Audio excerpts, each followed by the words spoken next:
जय श्री हरि विष्णु। भगवान विष्णु सबका मंगल करें। जय सनातनी के इस अंक में आज हम जानेंगे, श्रवण करेंगे 2026 माघ मास महात्म्य कथा अध्याय 9 और 10। पद्म पुराण में वर्णित कथा अध्याय 9। इसके पहले हमने 8वें अध्याय में श्रवण किया था। तुलसी पूजा शिव पूजा की और दान के महत्व पर जोर दिया गया है। माघ मास के 8वें अध्याय में मुख्य रूप से तुलसी पूजा, शिव जी की पूजा और दान के महत्व पर जोर दिया गया है। बताया गया है कि तुलसी वन वाले घर तीर्थ के समान है और तुलसी माला का दान करने वाले को सोने रत्नों के दान से अधिक पुण्यदायी है। इसके अतिरिक्त इस अध्याय में रेवा नर्मदा के तट, शिव मंदिर, विभिन्न तीर्थों और दान पुण्यों के कार्यों से प्राप्त होने वाले अनगिनत लाभों का वर्णन है, जिसमें व्यक्ति को यमलोक का भय नहीं रहता है और वह मोक्ष प्राप्त करता है। अब माघ मास महात्म्य कथा का 9वां अध्याय। तो सब प्रेम से बोलिए विष्णु भगवान की जय, उमापति महादेव की जय। दूत कहने लगे, मध्याह्न के समय आया अतिथि वेद पाठी हो या कोई साधारण मनुष्य या पापी कोई भी हो, ब्रह्म के समान है। जो रात्रि के थके हुए भूखे ब्राह्मण द्वारा आए यात्रियों को अन्न जल देता है। मध्याह्न के समय जिसके घर आया हुआ अतिथि निराश होकर नहीं जाता, वह स्वर्ग का वासी होता है। अतिथि बराबर कोई धन संपत्ति तथा हित नहीं है। बहुत से राजा और मुनि अतिथि के सत्कार से ब्रह्मलोक को प्राप्त हुए। जो एक समय आलस्य से भी अतिथि को भोजन करा दे, वह यम द्वार नहीं देखता। केसरी ध्वज से वैवस्वत देव ने कहा था कि जो कोई इस कार्य को कर्म भूमि मृत्यु लोक से स्वर्ग लोक जाने की इच्छा रखता है, वह अन्न का दान करे। दूत कहता है कि यमराज कहते हैं कि अन्न के बराबर दूसरा कोई दान नहीं है। जो गर्मियों में जल, सर्दियों में ईंधन और सदैव अन्न का दान करते हैं, वह कभी यम के दुख नहीं उठाते।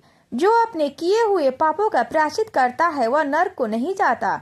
जो काया, वाचा और मन से किए हुए पापों का प्रायश्चित करता है, वह देव और गंधर्वों से सेवित शुभ लोक को प्राप्त होता है। जो नित्य ही व्रत, तप, तीर्थ करते हैं और जितेंद्रिय है, वह भयंकर अयम को नहीं देखते।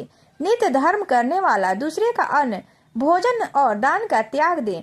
नित्य स्नान करने से बड़े पाप का नाश होकर यम को नहीं देखता।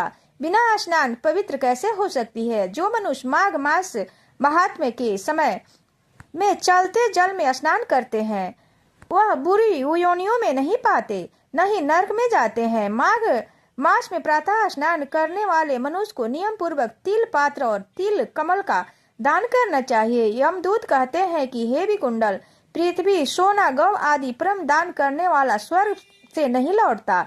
बुद्धिमान पुण्य तिथियों, व्यतिपात, संक्रांति आदि में थोड़ा सा दान करके भी बुरी गति को नहीं प्राप्त होता। सत्यवादी, मौन रहने वाला, मीठा बोलने वाला, क्षमाशील, नीतिवान, किसी की निंदा न करने वाला, सब प्राणियों पर दया करने वाला, प्राय गुणों का वर्णन करने, प्राय धन को तृण के समान समझने वाला लोग नरक को कभी नहीं भोगते। इस तरह से माघ मास महात्म्य कथा का 9वां अध्याय पूर्ण हुआ। तो सब प्रेम से बोलो विष्णु भगवान की जय। अगर ये वीडियो पसंद आए तो चैनल को सब्सक्राइब और वीडियो को लाइक शेयर अवश्य करें।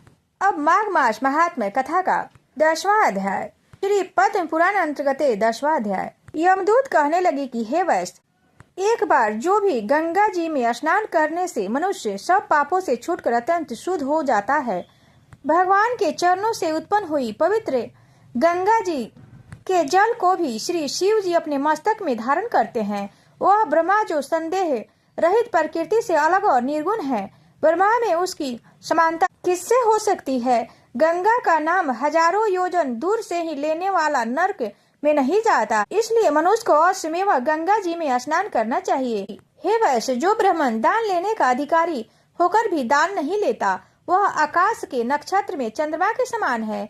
जो कीचड़ से गौ को निकालता है, जो रोगी की रक्षा करता है, या जो गौशाला में मरते हैं, वह आकाश में तारागण होते हैं। प्राणायाम करने वाले मनुष्य सदैव उत्तम गति को प्राप्त होते हैं। प्रातः समय स्नान के पश्चात जो 16 प्राणायाम करते हैं, वह घोर पापों से बच जाते हैं। जो प्राय स्त्री को माता समान मानते हैं, वह यम की यातना को नहीं भोगते। जो मन से भी कभी पर स्त्री का चिंतन नहीं करता, वह दोनों लोकों को अपने अधीन करता है। जो पराये धन को मिट्टी के समान समझता है, वह स्वर्ग को जाता है। जिसने क्रोध को जीत लिया, मानो उसने स्वर्ग को जीत लिया। जो माता पिता की सेवा देवता तुल्य करता है वह यम द्वार नहीं देखता, और जो गुरु की सेवा करता है वह ब्रह्मलोक को प्राप्त होता है। शील की रक्षा करने वाली स्त्री धन है, शील भंग करने वाली यमलोक जाती है। जो वेदों और शास्त्रों को पढ़ते हैं या पुराण और संहिता पढ़ते और सुनते हैं तथा जो स्मृति का व्याख्यान और धर्म शास्त्र समझते हो या जो वेदांत में लीन रहते हैं वह पाप रहित होकर ब्रह्मलोक को प्राप्त होते हैं। जो अज्ञानियों को वेद शास्त्र का ज्ञान देते हैं वे देवताओं से भी पूजित होते हैं। यमदूत ने कहा, हे वैश्य श्रेष्ठ, यमराज ने हमको वही आज्ञा दे रखी है कि तुम किसी वैष्णव को मेरे पास मत लाओ।